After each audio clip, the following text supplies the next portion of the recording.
ఇంకొక సంఘటన మీ జీవితంలో ఏదైనా మర్చిపోలేని సునీతమ్మ పెనుగొండలో నామినేషన్. మేము రాములగుల్లో కాయ కొట్టుకొని వేలాది మంది జనం వచ్చారని తెలుసు. అక్కడ ఏం జరుగుతుంది అనేది మాకు తెలియదు. పోలీసులు కాల్పులు జరుపుతాండారు.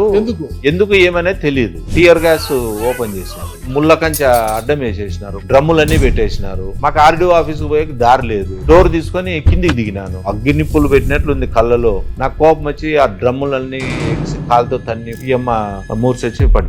సునీత ముఖం మీద నీళ్లు పోసేసినాను అంతా. మెలకు వచ్చి ఈ నా కొడుకులు ఎవరిని బతకనిరన్నా, మనం పదాం పన్నా, మనకి ఏది వద్దన్నారు. భయానక వాతావరణంలో ఉన్నారు. లేదమ్మా నీకు తెలియదు తల్లి, మనము ఎట్లో గట్ల నామినేషన్ అయ్యాల. నేనే ఎల్నారాయణ చౌదరి బలవంతంగా అమ్మని ఎత్తుకొనేసి ఆర్డీఓ ఆఫీస్ పోతానే మెయిన్ ఎంట్రన్స్ లోనే 3 శవాలు పడ్డాయి.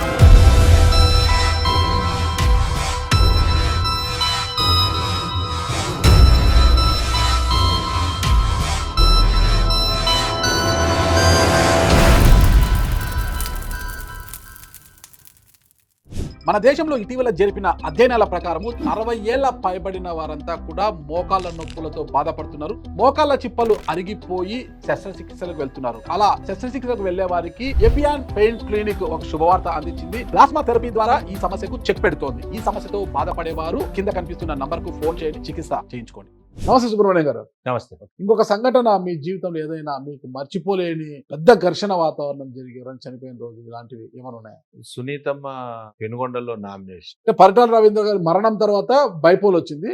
బైపోలు మేలో వచ్చింది.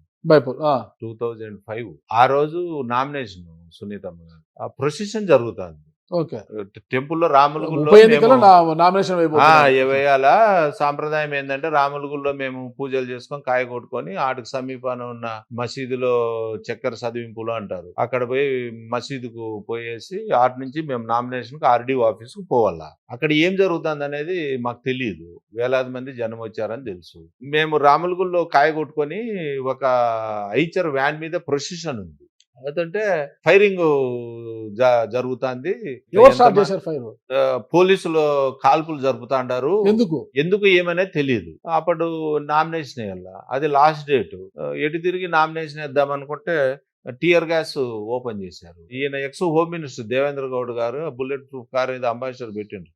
దాంట్లో సునీతమ్మని ఎక్కించుకొని దేవేంద్ర గౌడ్, నేను, కేశవ్ అందరము బయలుదేరితే టియర్ గ్యాస్ ముళ్ళ కంచె అడ్డం వేసేసినారు. పోలీసులు డ్రమ్ములన్నీ పెట్టేసినారు. మాకు ఆర్డీఓ ఆఫీస్ పోయే దారి లేదు. నేను చూసి వెంటనే డోర్ తీసుకొని కిందికి దిగినాను. కిందికి దిగితే విపరీతమైన పొగ కళ్ళలోకి ఇట్లా అగ్గి నిప్పులు పెట్టినట్లుంది కళ్ళలో. నాకు కోపం వచ్చి ఆ డ్రమ్ములన్నీ ఎగిసి కాలుతో తన్ని పోలీసులతో గొడవ పడి దాన్నంతా అసలు కాల్పులు ఎందుకు జరుపుతున్నారో ఎవరికి తెలియదు. అంతా చేసేసుకొని ఆర్డీఓ ఆఫీస్ పోయాను. ఆర్డీఓ ఆఫీస్ పోతానే మెయిన్ ఎంట్రన్స్ లోనే పెద్ద గేటు వెహికల్ పోయేకి గేట్ లో 3 శవాలు పడినాయి. దాంట్లో మీద కారు వెహికల్ ఎక్కించుకొని పోలేము కదా ముందుకు.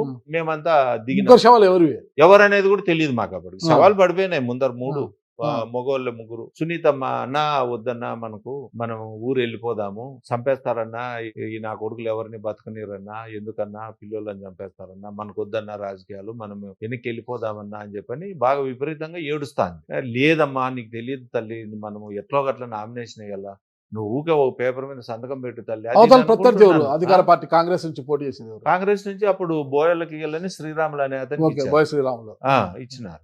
ఎల్నారాయణ ఎట్లా చేద్దామని అంటున్నాడు. ఎల్నారాయణ వేయాల్సిందే నామినేషన్, లేకోకుంటే వాళ్ళు ఇనానిమస్ అయిపోతారు, అది ఇది అని ఇట్లా డిస్కషన్. ఆ లోపు వెనక జీపులోనే మళ్ళీ వీళ్ళందరూ వచ్చినారు. పార్సారథి వెనక ముందే నేనే ఎల్నారాయణ చౌదరి బలవంతంగా అమ్మని ఎత్తుకొనేసి ఆర్డీఓ ఆఫీస్లోకి పరిగెత్తుకుంటూ వెళ్ళిపోతే అక్కడ ఆర్డీఓ ఆఫీసులోకి తెలుగుదేశం కార్యకర్తలంతా లోపలికి చొచ్చుకొని వచ్చేసినారు. విపరీతంగా లాఠీ చార్జ్ జరుగుతుంది. ఎంటాడు కొడుతున్నారు పోలీసు వాళ్ళందరినీ. మేము లోపలికి పోయినాము.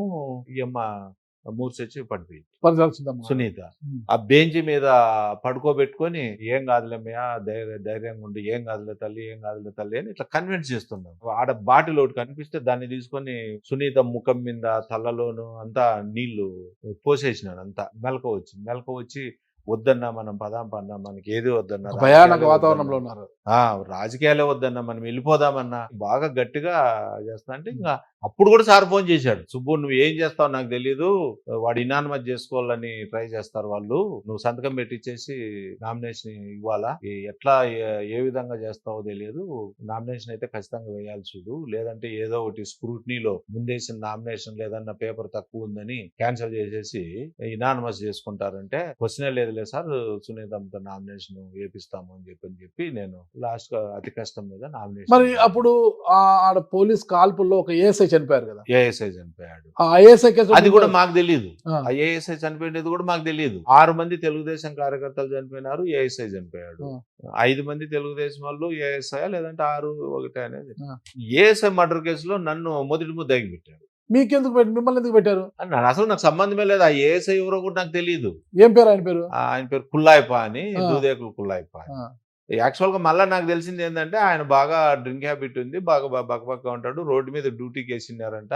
ఈ జనాలు పోలీసు కాల్పులు జరిపినప్పుడు భయపడి కాల్పులకు పారిపోతుంటే ఆయన రోడ్లోనే ఉన్నాడు, కింద పడిపోయాడు, జనాలు తగిలి కింద పడిపోయిన రోడ్డు మీద ఈ జనాలు తొక్కుకుంటూ వెళ్ళిపోయారు, తొక్కిసలాట్లో చనిపోయాడు. ఆయన ఎవరు చంపింది లేదు, ఏమీ లేదు, అదంతా రాంగ్. మొత్తం మీద ఒక మారణ హోమం చేయాలని చూశారు, దాన్ని బాగా ట్రై చేశారు, దాన్ని ఛేదించి పట్టాల సుందమ్మ గారితో నామినేట్ చేయించి ఆమె విజయానికి దోహదపడ్డారు. మొత్తం మీద మీ జీవన ప్రయాణంలో ఎన్నో ఒడిదుడుకులు ఈ రోజు ఇది ఉన్నారు అన్నమాట.